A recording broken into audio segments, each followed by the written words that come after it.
উদ্যোক্তা তৈরিতে আগামীতে সারা দেশে হবে মেলা। বাণিজ্য মেলা উদ্বোধনকালে প্রধান উপদেষ্টা নতুন পণ্য উদ্ভাবনের তাগিদ। বছরের প্রথম দিনেই পাঠ্যপুস্তক বিতরণ, নতুন বই পেয়ে খুশি শিক্ষার্থীরা, সবাইকে দিতে না পারায় শিক্ষা উপদেষ্টার দুঃখ প্রকাশ।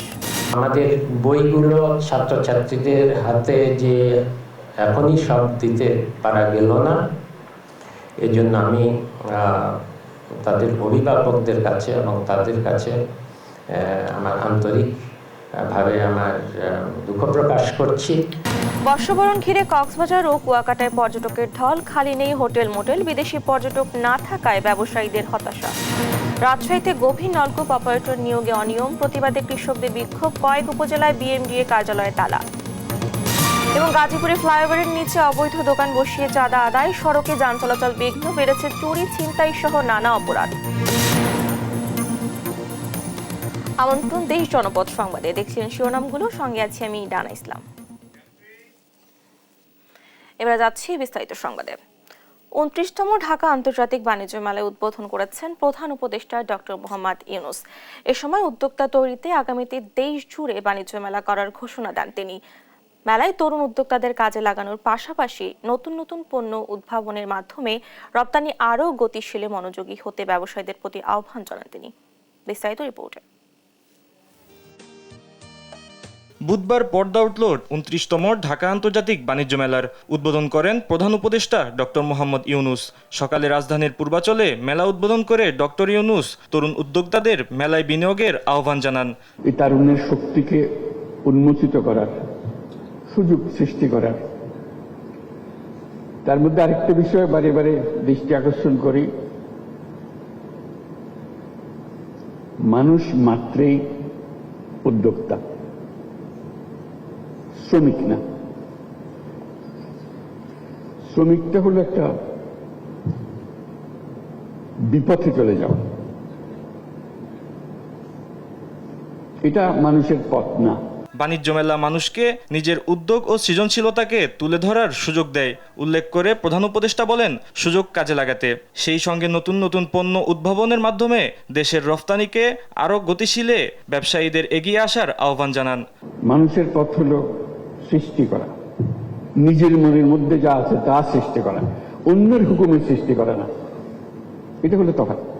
একটা হলো অন্যের হুকুমে, একটা হলো নিজের উদ্যোগে, নিজের চিন্তায়, নিজের ভাবনায়, নিজের কর্তৃত্বে। এই মেলা আমাদেরকে আবার সেই সৃষ্টির সুশ্রুতিটা দেয়। এই মেলা একটা সুযোগ দেয় একজনেরটা দেখে আরেকজনের মাথায় সুশ্রুতি দেওয়া। এই সুযোগটা যেন আমরা গ্রহণ করতে পারি। আমার মনে মনে যে মেলার ছক, সেটা হলো এগুলো তো থাকবেই, তার সঙ্গে আরো অনেক জিনিস থাকতে পারে। উদ্বোধনী অনুষ্ঠানে আরও উপস্থিত ছিলেন বাণিজ্য উপদেষ্টা শেখ বশির উদ্দিন এবং রপ্তানি উন্নয়ন ব্যুরোর ভাইস চেয়ারম্যান মোহাম্মদ আনোয়ার হোসেন। এ সময় বাণিজ্য উপদেষ্টা রমজানের দ্রব্যমূল্য নিয়ন্ত্রণে রাখার আশা ব্যক্ত করেন। অবস্থা থেকে দেশের অর্থনীতি পুনরুদ্ধারে আমাদের চেষ্টা অব্যাহত রয়েছে। আসন্ন রমজানে বাজারে পণ্যের সরবরাহ স্বাভাবিক রাখতে ইতিমধ্যে সকল প্রস্তুতি গ্রহণ করা হয়েছে। ২০২৪-এর বিপ্লবের মূলমন্ত্রে উজ্জীবিত হয়ে মেধা ও যোগ্যতার ভিত্তিতে অন্তর্ভুক্তিমূলক ব্যবসায়িক উৎকর্ষতা অর্জনের জন্য সকল প্রয়োজনীয় ব্যবস্থা নিশ্চিত করা হবে। এবারের বাণিজ্য মেলায় বিশ্বের ৭টি দেশের ১১টি প্রতিষ্ঠান সহ মেলায় থাকছে ৩৬২টি স্টল ও প্যাভিলিয়ন। জুলাই আগস্ট গণ অভ্যুত্থানকে প্রাধান্য দিয়ে হবে জুলাই চত্বর, ৩৬ চত্বর ও তারুণ্যের প্যাভিলিয়ন। ই টিকিটের ব্যবস্থা থাকায় প্রবেশপথে রয়েছে ভিন্ন ব্যবস্থা। প্রথমবারের মতো অনলাইনে বিভিন্ন ক্যাটাগরির স্টল বা প্যাভিলিয়ন স্পেস বরাদ্দ দেওয়া হয়েছে। এছাড়া মেলায় ক্রেতা দর্শনার্থীদের যাতায়াতের সুবিধার্থে বিআরটিসির ডেডিকেটেড বাস সার্ভিসের পাশাপাশি যুক্ত হয়েছে বিশেষ ছাড়ে উবার সার্ভিস। দেশীয় প্রতিষ্ঠানের পাশাপাশি ভারত, পাকিস্তান, তুরস্ক, সিঙ্গাপুর সহ ৭টি দেশের ১১ প্রতিষ্ঠান অংশ নেবে মেলায়। মাসব্যাপী এ মেলা সকাল 10টা থেকে রাত 9টা পর্যন্ত চলবে, আর সাপ্তাহিক ছুটির দিনগুলোতে চলবে রাত 10টা পর্যন্ত। ফাহিম ইউসুফ, দেশ টিভি, ঢাকা। বছরের প্রথম দিনে জমজমাট দেশের পর্যটন স্পটগুলো। বিশেষ করে কক্সবাজার ও পটুয়াখালীতে নেমেছে ভ্রমণ পিপাসুদের ঢল। ফাঁকা নেই কোনো হোটেল মোটেল, বিক্রি বেড়েছে পর্যটন সংশ্লিষ্ট ব্যবসা প্রতিষ্ঠানগুলোতে। তবে শূন্যের কোটায় বিদেশি পর্যটকদের সংখ্যা। সহকর্মীদের পাঠানো তথ্যচিত্রে টুম্পা আফরোজা রিপোর্ট। নিষেধাজ্ঞা অমান্য করে কক্সবাজার সমুদ্র সৈকতে আতশবাজি ফাটিয়ে এভাবেই উল্লাসে মাতেন হাজার হাজার মানুষ। পুলিশ বেশ কয়েকটি আতশবাজি ও ফানুস জব্দ করলেও আটকানো যায়নি নতুন বছরকে স্বাগত জানানোর এই উদযাপন। নাগরিক জীবনের কোলাহল থেকে বছরের এই সময়টা প্রকৃতির সাথে কাটাতে চান অনেকেই। তাই যেন বছরের বিদায় ও নতুনকে বরণে কক্সবাজারে এসেছে লাখের বেশি পর্যটক। খুবই ভালো লাগছে, কারণ অনেক দিন পর আসলাম, প্রায় 8 ইয়ার্স পরে এসেছি। এখানে পরিষ্কার পরিচ্ছন্ন থাকা দরকার, লোকজনের সিস্টেমেটিক যাতে সবকিছু করতে পারে সেটা থাকার দরকার। এদিকে বছরব্যাপী কক্সবাজারে দেশীয় পর্যটকের ঠাসা থাকলেও বিদেশি পর্যটকের উপস্থিতি একেবারেই নেই। এ নিয়ে আক্ষেপ ব্যবসায়ীদের। সরকারের সহায়তায় যদি একটা জোন করা হয় এখানে ইমিডিয়েট, তাহলে এখানে বিদেশি পর্যটকরা এখানে আসবে। দেশীয় পর্যটকরা বলছেন দিনের পর দিন পর্যটক বাড়ার সুযোগে স্থানীয় ব্যবসায়ীরা বাড়িয়েই যাচ্ছে খরচ। এটি চলতে থাকলে বিদেশি পর্যটকদের মতো মুখ ফিরিয়ে নিতে পারে দেশীয়রাও। ক্রাউড কন্ট্রোলটা আমাদের একটু মেনটেন করা, কারণ তারা চাইতে তারাও আসে যখন এখানে একটু আরামপ্রিয়, তারা আরাম করতে আসে, একটা ফ্রি টাইম স্পেন্ড করতে আসে। এদিকে নতুন বছরের নতুন সূর্য উপভোগে পটুয়াখালীর কুয়াকাটা সমুদ্র সৈকতে এসেছে হাজারো পর্যটক।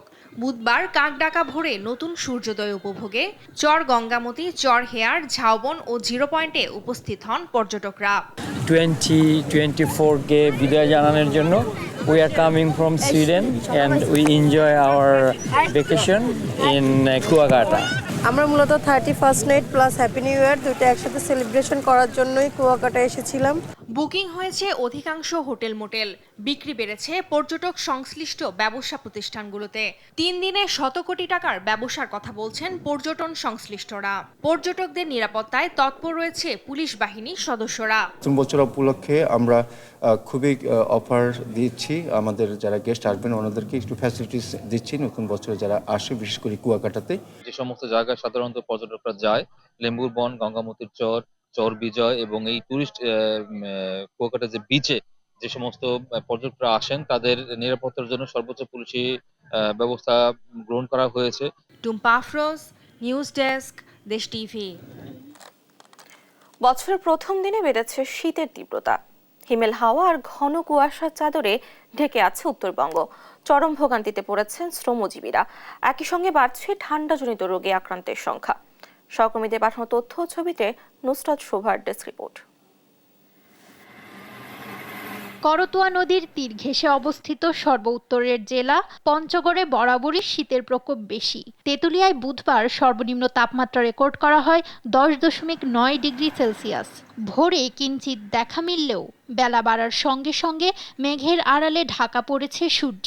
শৈত্যপ্রবাহ না থাকলেও কমেনি ঠান্ডা। ঘন কুয়াশায় দেখা যায় না সামান্য দূরের পথঘাটও। এতে সড়কে কমেছে যানবাহন চলাচল। বিপর্যস্ত হয়ে পড়েছে জনজীবন। ছোট ছোট বাচ্চারা অসুস্থতায় পড়তেছে, আবার কিছু বৃদ্ধ মানুষ রয়েছে যাদের বলা যায় যে শীতের কাপড়ের প্রয়োজনীয়তার জন্য তারা বাসা থেকে ঘর থেকে বের হইতে পারতেছে না। পঞ্চগড়ে প্রচণ্ড শীত, গত 3 দিন যাবত এত শীত উপলব্ধি করা যাচ্ছে যে শীতে আমরা গাড়ি নিয়ে সকালবেলা বেরোতে পারছি না। বুধবার সকাল 6টায় নওগাঁয় তাপমাত্রা রেকর্ড করা হয় 11.8 ডিগ্রি সেলসিয়াস। সূর্যের দেখা মেলে সকাল 8টার পর। শ্রমজীবীদের জন্য কাজে যাওয়া কষ্টকর হয়ে উঠেছে। হাসপাতালেও বেড়েছে ঠান্ডাজনিত রোগী। ঠান্ডায় হাত পাও কাঁপে, কি করবো সেটা ভাবিচ্ছি। কাজ কাম তো নাই, তারপরও শীতের জন্য কষ্ট করে বাড়ি থেকে বের হতে হয়। হঠাৎ করে শীত বেড়ে যাওয়ার কারণে আমার দোকানের লোকজন আসতে পারতেছে না, বাসা বিক্রি খুবই কমে গেছে। জয়পুরহাটে টানা 2 দিন ধরে দেখা নেই সূর্যের। শীত নিবারণে গরম চা আর ভাপা পিঠার দোকানে ভিড় করতে দেখা গেছে পথচারীদের। শীত আর মৃদু বাতাসের কারণে যাত্রী পাচ্ছেন না রিক্সা চালকরা। ভিড় নেই রেলওয়ে স্টেশনেও। শীত আর বাতাস, কোনো যাত্রী নাই, কাজ কাম করা পাচ্ছে না, একটা যাত্রী নাই, বাতাসটা ঠান্ডায় থাকা যাচ্ছে না। বাবা শীতে মরে গেল, শীতের কাপড় চুপড় কিছু চাই না, আমাকে না কুম্বল দেও, আমি ভিক্ষা করবা যাচ্ছি বাবা। দিনাজপুরে কনকনে শীতের দাপটে কাহিল সাধারণ মানুষ। আগুনের পাশে বসে শীত নিবারণের চেষ্টা করেন অনেকে। এমন পরিস্থিতিতে ছিন্নমূল মানুষকে রক্ষায় শীতবস্ত্র বিতরণ সহ প্রয়োজনীয় সহায়তার আহ্বান জানিয়েছেন সংশ্লিষ্টরা। নুসরাত শোভা, নিউজ ডেস্ক, দেশ টিভি। বছরের প্রথম দিনই নতুন বই পেয়ে উচ্ছ্বাস প্রকাশ করেছেন শিক্ষার্থীরা। তবে সব এলাকাতে সমানভাবে পৌঁছানো যায়নি পাঠ্যপুস্তক। খালি হাতে ফিরতে হয়েছে অনেককে। এজন্য দুঃখ প্রকাশ করেছেন শিক্ষা উপদেষ্টা ডক্টর ওয়াহিদ উদ্দিন মাহমুদ। আড়াই মাসে 441টি বই পরিমার্জন করা হয়েছে জানিয়ে তিনি বলেন, এবার অতিরিক্ত 6,79,00,000 সহ 40 কোটির বেশি বই ছাপাতে হচ্ছে। আগামীতে বিদেশে পাঠ্যপুস্তক ছাপানো হবে না বলেও জানান উপদেষ্টা। সহকর্মীদের পাঠানো তথ্য ছবিতে সালমা জাহানের রিপোর্ট। বছরের প্রথম দিন সকালেই শিক্ষার্থীদের পদচারণায় মুখর স্কুল প্রাঙ্গণ। উদ্দেশ্য নতুন বই পাওয়া। সারা দেশের মতো পার্বত্য জেলার রাঙামাটির বিভিন্ন স্কুলে শ্রেণীভিত্তিক বই বিতরণ শুরু হয়েছে। বছরের শুরুতেই বই পেয়ে উচ্ছ্বসিত শিক্ষার্থীরা। আমার নতুন বই পেয়ে খুব ভালো লাগতেছে। আমি বই পেয়ে অনেক খুশি। চট্টগ্রামের শিক্ষার্থীদের সঙ্গে বই উৎসবে সামিল হয়েছেন শিক্ষক অভিভাবকরাও। নতুন বছরের প্রথম দিন, তাই আনন্দটাও খানিকটা বেশি। নতুন বইয়ের ঘ্রাণে মাতোয়ারা রংপুরের শিক্ষার্থীরা। বাঁধভাঙা উচ্ছ্বাসে মেতে ওঠে শিক্ষক শিক্ষার্থীরা। আমারও খুব ভালো লাগছে বই দিতে পেরে। এত সুন্দর নতুন বইয়ের গন্ধই আলাদা। নতুন বইগুলো পেয়ে আমি অনেক খুশি হয়েছি। কবিতাগুলো আমার খুব পছন্দ হয়েছে, গল্পগুলো অনেক সুন্দর। এই বই পেয়ে আমাদের বাচ্চারা সামনের দিকে এগিয়ে যায়, দেশের উন্নতি করে, জাতির উন্নতি করে। রাজশাহীতেও অল্প সংখ্যক শিক্ষার্থী বই পেলেও বেশিরভাগই ফিরেছেন খালি হাতে। হয়তো এক সপ্তাহের মধ্যে আমরা সকল বই পাবো এবং ছাত্রদের হাতে আমরা তুলে দিতে পারবো এবং আমাদের পূর্ণাঙ্গ শ্রেণী কার্যক্রম আমরা চালিয়ে যেতে পারবো ইনশাল্লাহ। এদিকে অন্যবারের মতো নতুন বছরের প্রথম দিনে সব শিক্ষার্থীর হাতে নতুন বই দিতে না পারায় দুঃখ প্রকাশ করেছেন শিক্ষা উপদেষ্টা ডক্টর ওয়াহিদ উদ্দিন মাহমুদ। প্রথম সমস্যাটা হলো তো যে আমরা বিদেশে বই ছাপাবো না, যেটা কথা বলা হয়েছে। শিক্ষাক্রম নতুন করা হয়েছে অনিবার্য কারণে, সেটা কিছু কারণ আছে। তাতে করে বইয়ের সংখ্যা বেড়েছে এবং যে সময় থেকে শুরু করা হয়েছে তখন সময় খুব কম ছিল, তার মধ্যে আবার অনেক পরিমার্জন করতে হয়েছে যাতে দলীয় রাজনীতি নিরপেক্ষভাবে। আড়াই মাসে 441টি বই পরিমার্জন করা হয়েছে জানিয়ে উপদেষ্টা বলেন, এবার দশম শ্রেণীর আলাদা বই সহ অতিরিক্ত 6,79,00,000 বই ছাপাতে হচ্ছে। 2010 সাল থেকে বই উৎসবের মাধ্যমে শিক্ষাবর্ষের প্রথম দিন ঘটা করে শিক্ষার্থীদের হাতে বিনামূল্যে বই তুলে দেওয়া হয়। পরিবর্তিত পরিস্থিতিতে এবার তা সম্ভব হয়নি। সালমা জাহান, নিউজ ডেস্ক, দেশ টিভি। সারা দেশে নানা আয়োজনে উদযাপন হচ্ছে ছাত্র দলের 46তম প্রতিষ্ঠাবার্ষিকী। কর্মসূচিতে আছে স্বেচ্ছায় রক্তদান, কেক কাটা, বর্ণাঢ্য শোভাযাত্রা ও আলোচনা সভা। 17 বছর পর উৎসাহ উদ্দীপনায় প্রতিষ্ঠাবার্ষিকী উদযাপন করতে পেরে খুশি নেতাকর্মীরা। সহকর্মীদের তথ্য ছবিতে আপনপুর রিপোর্ট। সারা দেশে নানা আয়োজনে উদযাপন হচ্ছে ছাত্রদলের 46তম প্রতিষ্ঠাবার্ষিকী। বুধবার দুপুরে প্রতিষ্ঠাবার্ষিকী উপলক্ষে বর্ণাঢ্য শোভাযাত্রা করে লক্ষ্মীপুর জেলা ছাত্রদল। শোভাযাত্রাটি শহরের গুরুত্বপূর্ণ সড়ক ঘুরে উত্তর তেমোহনী এলাকায় গিয়ে শেষ হয়। এর আগে আদর্শ সামাদ উচ্চ বিদ্যালয় মাঠে হয় আলোচনা সভা। খুলনায় স্বেচ্ছায় রক্তদান কর্মসূচির মাধ্যমে দিনটি উদযাপন করেছে জেলা ও মহানগর ছাত্রদল। সকালে জেলা বিএনপি কার্যালয়ে কেন্দ্র ঘোষিত কর্মসূচির অংশ হিসেবে রক্তদান কর্মসূচি অনুষ্ঠিত হয়। কুষ্টিয়ায় বর্ণাঢ্য শোভাযাত্রা ও আলোচনা সভা করেছে জেলা ছাত্রদল। দুপুর 12টার দিকে পৌরসভার সামনে থেকে শোভাযাত্রাটি বের হয়ে শহর ঘুরে বড়বাজারে গিয়ে শেষ হয়। সকালে শহরে র্যালি করে ভোলা জেলা ছাত্রদল। এতে বিএনপি সহ অঙ্গ সংগঠনের নেতারা অংশ নেয়। এদিন রংপুরেও বর্ণাঢ্য শোভাযাত্রা ও র্যালি বের করে ছাত্রদল। অংশ নেন বিএনপি নেতারাও। আপনপু, নিউজ ডেস্ক, দেশ টিভি। আওয়ামী লীগের দোসররা দুর্নীতি ও দলীয়করণের মাধ্যমে দেশের ব্যবসা বাণিজ্য ধ্বংসের দ্বারপ্রান্তে নিয়ে গেছে বলে অভিযোগ করেছেন বিএনপির স্থায়ী কমিটির সদস্য আমির খসরু মাহমুদ চৌধুরী। বুধবার দুপুরে চট্টগ্রামে নিজ বাসভবনে বঞ্চিত ব্যবসায়ী ফোরামের উদ্যোগে সিএনডিএফ ব্যবসায়ীদের সঙ্গে মতবিনিময় সভায় এ কথা বলেন তিনি। বিএনপি দলীয়করণের বিপক্ষে জানিয়ে আমির খসরু বলেন, তারেক রহমানের নির্দেশ কোনো ব্যবসায়িক প্রতিষ্ঠানকে দলীয়করণের সুযোগ দেওয়া হবে না। শেখ হাসিনা পালিয়ে যাওয়ার পরে দেশের মানুষের মনোজগতে যে বিশাল পরিবর্তন এসেছে তা ধারণ করার আহ্বানও জানান তিনি।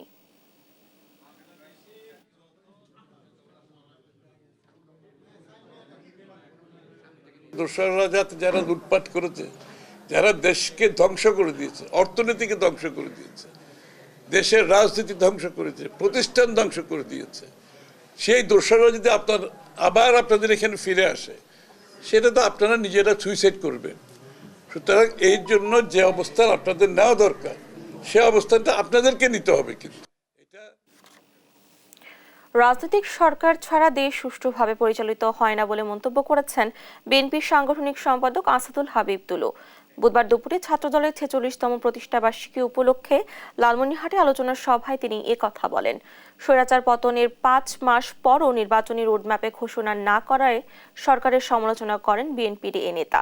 বলেন, সরকারের দায়িত্ব হচ্ছে দ্রুত প্রয়োজনীয় সংস্কার শেষ করে নিরপেক্ষ, অবাধ ও শান্তিপূর্ণ নির্বাচনের ব্যবস্থা করা।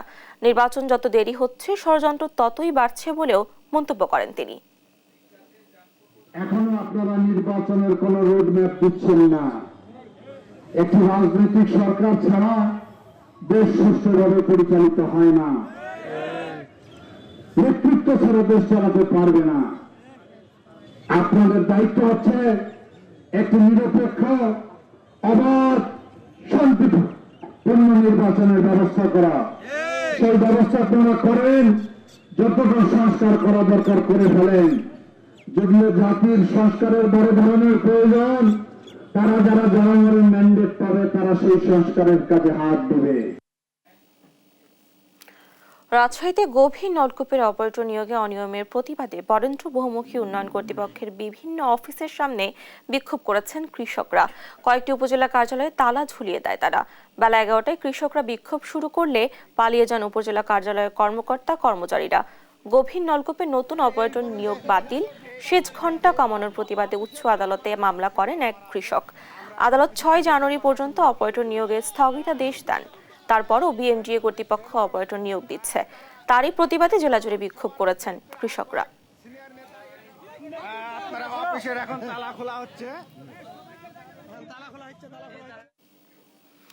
জয়পুরহাটে পুরনো জরাজীর্ণ ভবনে চলছে জেলা কৃষি অফিসের কার্যক্রম। ভবন ধ্বংসের আতঙ্ক নিয়ে কাজ করছেন কর্মকর্তা কর্মচারীরা। যে কোনো সময় ঘটতে পারে দুর্ঘটনা। দ্রুত নতুন ভবন নির্মাণের দাবি তাদের। সহকর্মী রেজাউল করিম রেজার রিপোর্ট, জানাচ্ছেন অঙ্কন চৌধুরী। দেশ স্বাধীনের আগে প্রতিষ্ঠিত হয় জয়পুরহাট জেলা কৃষি সম্প্রসারণ কার্যালয়। যুগের পর যুগ ধরে সংস্কারের অভাবে চরম ঝুঁকিপূর্ণ হয়ে উঠেছে ভবনটি। বর্তমানে জীর্ণশীর্ণ ভবনটির ছাদের তলদেশের প্রায় সব প্লাস্টার খুলে পড়েছে, জং ধরেছে রডে। সামান্য বৃষ্টিতে ছাদ চুয়ে পানি পড়ে ভিজে যায় পুরো অফিস। যে কোনো মুহূর্তে ভেঙে পড়ার শঙ্কা নিয়েই অফিস করতে হচ্ছে কর্মকর্তা কর্মচারীদের। জেলার বিভিন্ন প্রান্ত থেকে সেবা নিতে আসা কৃষকরাও ভয় পান এই ভবনে ঢুকতে। কর্মকর্তা কর্মচারীদের দাবি দ্রুত নতুন ভবন নির্মাণের। ওয়ালগুলো ড্যামেজ হয়ে গেছে এবং ছাদ থেকে আপনার ইয়াগুলো ভেঙে ভেঙে খুলে খুলে পড়ে যাচ্ছে। আমাদের বিল্ডিং জরাজীর্ণ, ঝুঁকিপূর্ণ। আমাদের ছাদের অবস্থা খুবই খারাপ। ছাদ খুব নরমাল, ছাদের নিচের অংশ চটা উঠে গেছে এবং আমাদের কাজ করতে গেলে আমাদের ছাদের অংশটা ভেঙে আমাদের টেবিলের অংশ পড়ে যায়। অনেক সময় তো স্যারের আমাদের এমনটা হয়েছে যে উপর থেকে জলটা পড়ে আমাদের অফিসারদের টেবিল পর্যন্ত ভাঙছে। ঝুঁকির কথা স্বীকার করে দ্রুত অফিস স্থানান্তরের প্রক্রিয়ার কথা জানান সহকারী কৃষি কর্মকর্তা। আমাদের অফিসটা অনেকদিনকে পুরাতন বিল্ডিং।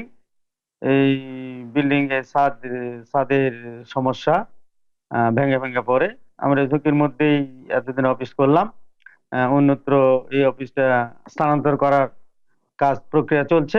কৃষি বিভাগের চিঠি অনুযায়ী ব্যবস্থা নেওয়া হবে বলে জানান গণপূর্ত বিভাগ। কৃষি সম্প্রসারণ কর্মকর্তা কর্তৃক আমাদেরকে একটা পত্র প্রেরণ করা হয়েছে।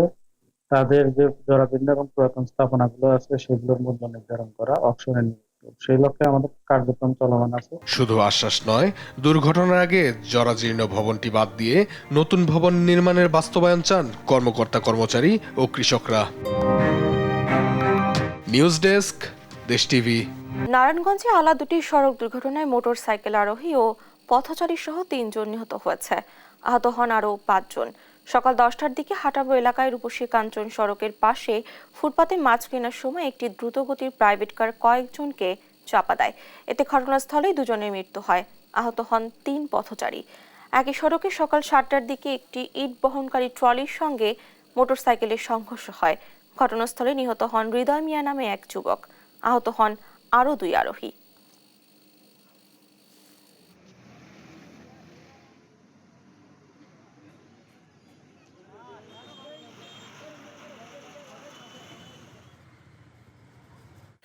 গাজীপুরের সফিপুরে ফ্লাইওভারের নিচে অবৈধভাবে দোকানপাট গড়ে তুলেছে প্রভাবশালী একটি চক্র।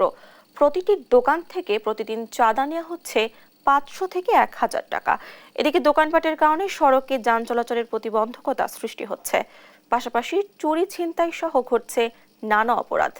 সহকর্মী নজরুল ইসলামের পাঠানো তথ্য ছবিতে অঙ্কন চৌধুরীর রিপোর্ট। গাজীপুরের সফিপুরের ফ্লাইওভার এলাকা। ফ্লাইওভারের নিচের অংশ অবৈধভাবে দখল করে গড়ে তোলা হয়েছে দোকানপাট ও গ্যারেজ। প্রতিদিন এসব দোকান প্রতি 500 থেকে 1000 টাকা চাঁদা আদায় করে একটি প্রভাবশালী চক্র। এই অবৈধ দোকানপাটের পেছনে ভূমিকা রাখছে এলাকার কিছু রাজনৈতিক নেতা ও তাদের অনুসারীরা। প্রভাবশালী ব্যক্তিদের নাম ভাঙিয়ে দিনের পর দিন ধরে চলছে এসব দোকানপাট। হ্যাঁ, টাকা পয়সা দিতে হয়, কেউ কি আর মাংলা এখানে বসে থাকে? প্রতিদিন টাকা প্রতিদিন নিয়ে যায়, ওরা আসে। আমগো ইজাতদারি খাজনা, হ্যাঁ স্যার, আর কোনো টাকা নেই। এই জন্য ডেইলি 100 টাকা খাজনা। 200 করে দিতে হয়। এখানকার তোর বাজারের সময় লোকজনের নিয়ে যেতে এটা নেই, খাজনা নেই, এখন 100 খাজনা নেই। স্থানীয় জনগণের অভিযোগ, এই অবৈধ দোকানপাটের কারণে রাস্তার প্রশস্ততা যেমন কমেছে, তেমনই তৈরি হয়েছে তীব্র যানজটের পরিবেশ। আরো যানজট সৃষ্টি করতেছে, এগুলা দেখা গেছে সমস্যা, এগুলা পদক্ষেপ নেওয়া দরকার। এছাড়া স্থানীয় ব্যবসায়ীরাও এই অবৈধ দোকানপাটের কারণে ক্ষতিগ্রস্ত হচ্ছে। এতে তাদের ব্যবসা স্থবির হয়ে পড়েছে। যে কোনো জিনিস আনি ধরেন 1200 টাকা দিয়ে, ওরা ওটা আনে 800 টাকা দিয়ে, ওরা 900 টাকা বিক্রি করে ফেলাইতেছে। এতে আমাদের ক্ষতি বেশি হইতেছে। সমস্যা হচ্ছে ভাই যে ফুটপাত লাখ লাখ টাকা ইনভেস্ট করে কাস্টমার আমগানো 300 টাকা করলে ওরা 150 টাকা করে বেচে চালায়। আমরা লাখ লাখ টাকা খাটা পাই না, কাস্টমার আসে না। বিষয়টি নিয়ে ক্যামেরার সামনে কথা বলতে রাজি হননি অভিযুক্তরা। তবে দ্রুত অবৈধ স্থাপনা উচ্ছেদের আশ্বাস দিয়েছে নাওজর হাইওয়ে থানার ভারপ্রাপ্ত কর্মকর্তা মোহাম্মদ রহিসউদ্দিন। হাইওয়েতে যে কোনো ধরনের অবৈধ দোকানপাট এটা সম্পূর্ণই বেআইনি এবং সড়ক পরিবহন আইন অনুযায়ী আমরা এই বেআইনি কর্মকাণ্ডের বিরুদ্ধে আমরা ধারাবাহিকভাবে আমাদের উদ্ধার, উচ্ছেদ এই ধরনের অভিযান অব্যাহত আছে। ফ্লাইওভারের নিচে গড়ে তোলা অবৈধ স্থাপনা দ্রুত উচ্ছেদ করা হবে এমনটাই প্রত্যাশা স্থানীয়দের। নিউজ ডেস্ক, দেশ টিভি। রাজনৈতিক অস্থিরতা, বন্যা, বিশ্বব্যাপী মন্দা, নানামুখী বিধিনিষেধের মধ্যেও কন্টেইনার ও খোলাপণ্য হ্যান্ডেলিংয়ে 2024 সালে নতুন রেকর্ড গড়েছে চট্টগ্রাম বন্দর। এমন মন্তব্য করেছেন চট্টগ্রাম বন্দরের chairman Real admiral SM. Moniruzzaman. বুধবার বন্দরে মতবিনিময়কালে এ কথা জানান তিনি বলেন, সদ্য সমাপ্ত বছরে চট্টগ্রাম বন্দরে মোট কন্টেইনার হ্যান্ডেলিং করা হয় 32,75,000 এককের কিছু বেশি, যা গত বছরের তুলনায় প্রায় 2,24,000 একক বেশি। খোলাপণ্য হ্যান্ডেলিং হয় গেল বছরের চেয়ে প্রায় 37.5 লাখ মেট্রিক টন বেশি। চট্টগ্রাম বন্দর চেয়ারম্যান জানান, 2024 সালে প্রায় 5,500 কোটি টাকা রাজস্ব আয় করেছে বন্দর।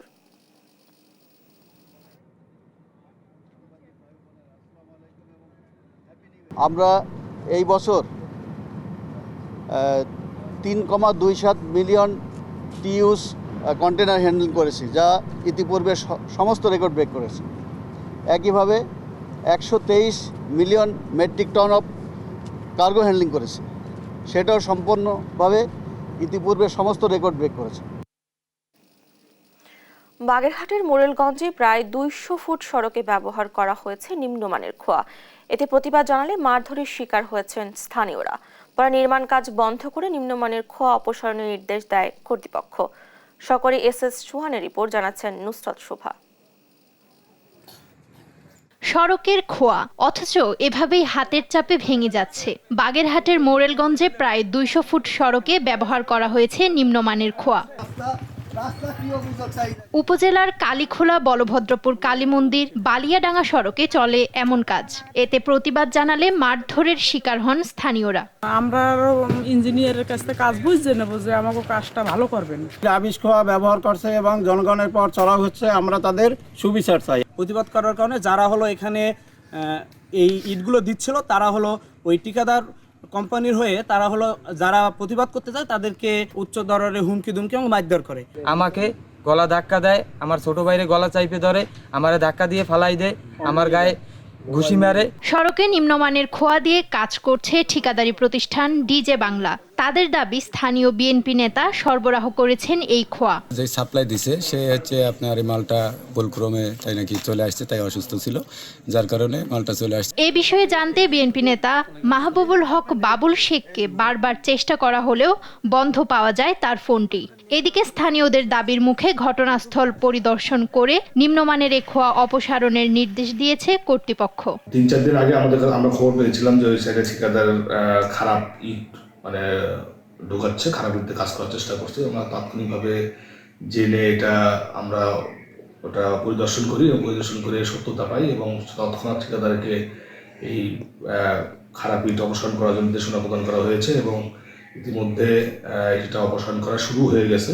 2,34,00,000 টাকা ব্যয়ে নির্মিত সড়কটির কাজ চলতি বছরের 30 জুন শেষ হওয়ার কথা থাকলেও নানা অনিয়মে এখনো আলোর মুখ দেখেনি সড়কটি। রাষ্ট্রীয় সম্পদের নয়-ছয় না করে টেকসই ব্যবহার নিশ্চিতের দাবি স্থানীয়দের। নিউজ ডেস্ক, দেশ টিভি। দেখছেন দেশ জনপদ সংবাদ। আমি এই চেয়ারে বসবো না। বাচ্চু ভাই, এই চেয়ারকে ভয় পেও না। ডেন্টিস্টের পরামর্শ নাও নতুন কোলগেট অ্যাক্টিভ সোল, যা দাঁতের সমস্যা শুরু হওয়া মাত্রই থামিয়ে দেয়। না থাকবে ব্যথা, না থাকবে ভয়।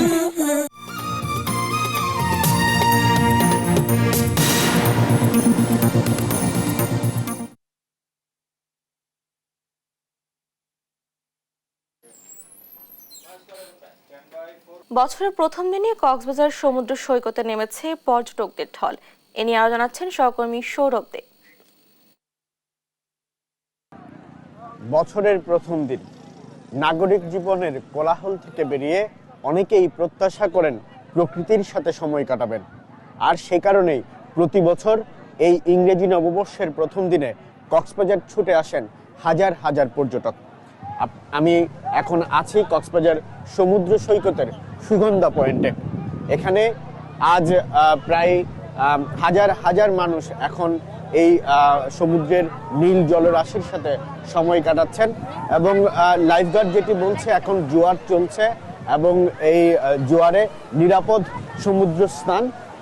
সে কারণেই যদি একটু দেখাই আসলে এখানে মানে হাজার হাজার মানুষ এখন সমুদ্র স্নানে মেতেছে সাগরের যে নীল জলরাশির সাথে এবং নোনা জলে গা ভাসাচ্ছে সকলে এবং আনন্দ ঘন এই মুহূর্তটি অনেকেই ক্যামেরায় বন্দি করছেন এবং সেই সাথে অনেকে ঘোড়ায় চড়ছেন, পানিতে জেটস্কিতে চড়ছেন, অনেকে হাওয়াই ভাষা সেই টায়ারের মধ্যে গা ভাসিয়ে দিয়েছেন সাগরের মাঝে এবং এই সুন্দর সকল মুহূর্তটুকু আসলে কক্সবাজার সমুদ্র সৈকত ঘিরে পর্যটকরা উপভোগ করে থাকেন এবং পর্যটন ব্যবসায়ীদের যেই হিসেব আসলে সেটি আমাদেরকে যেটি বলছে যে এই বছরের গেল বছরের একদম শেষ 2 সপ্তাহ কক্সবাজারের প্রতিটি হোটেল মোটেলেই প্রায় কক্সবাজার 450 হোটেল মোটেল রয়েছে, সবকটিরই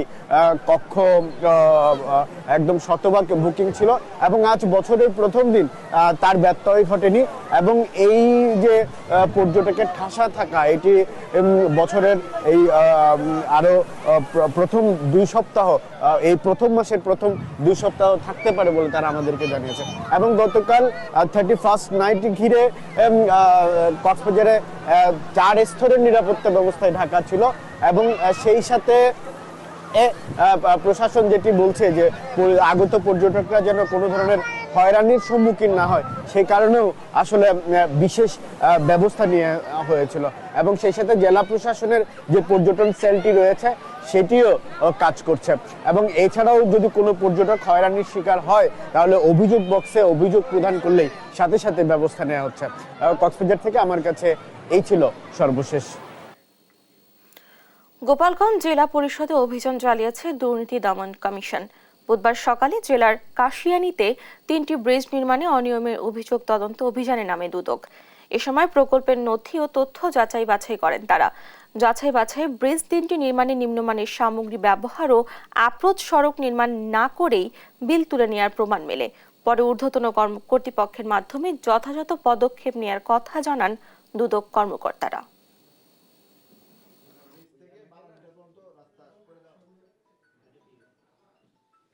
সরজমিনে ব্রিজগুলো দেখে আসি, সেখানে অ্যাপ্রোচ সড়কগুলো খুবই অ্যাপ্রোচ সড়ক নাই, ব্রিজের গুণগত মান খুব নিম্ন, হাত দিলেই সিমেন্টগুলো উঠে যাচ্ছে এবং আমরা চিন্তা করলাম যে তাহলে এখন আমরা একটু অফিসে গিয়ে দেখি রেকর্ড বোর্ডে কী বলে।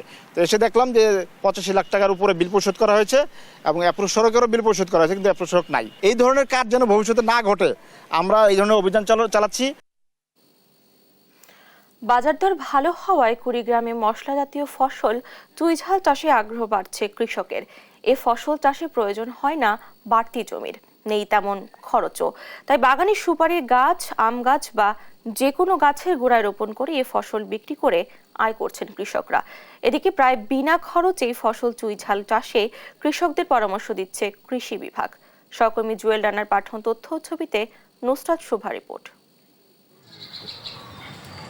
সুপারির গাছ, আম গাছ সহ বিভিন্ন প্রজাতির গাছের গোড়া থেকে আগা পর্যন্ত পান পাতার মতো জড়িয়ে আছে চুইঝাল। আবার কোথাও বেরিয়ে আছে চুই গাছের মোটা ডাল। এসব গাছের ডাল বাগান থেকে কিনে বস্তায় করে জেলার বাইরে পাঠাচ্ছেন ব্যবসায়ীরা। কুড়িগ্রামের 9 উপজেলার মধ্যে নাগেশ্বরী, ভুরুঙ্গামারী, ফুলবাড়ী ও রাজারহাট উপজেলার প্রতিটি বাগানেই চাষ হচ্ছে চুইঝাল। অন্যান্য উপজেলাতেও শুরু হয়েছে এ ফসলের চাষ। চুইঝালের ডাল মশলা হিসেবে রান্নার সময় গরু, খাসি বা হাঁসের মাংসে মিশালে হয়ে উঠছে সুস্বাদু খাবার। এ কারণে বেড়েছে এর চাহিদাও। কৃষকরা বলছেন, খরচ ও বাড়তি জমি ছাড়াই এ ফসল চাষে মোটা অঙ্কের টাকা আয় করছেন তারা। ঝাল তো 20-30 বছর থেকে চাষ করতেছি, তাতে কোনো পরিশ্রম নাই, যেমন তেমন করি গাড়িয়ে একটু দেখাশুনে করলে তাতে যথেষ্ট। গাছের প্রকার ভেদে প্রতিমন চুইঝাল বিক্রি হচ্ছে 10 থেকে 20 হাজার টাকা পর্যন্ত।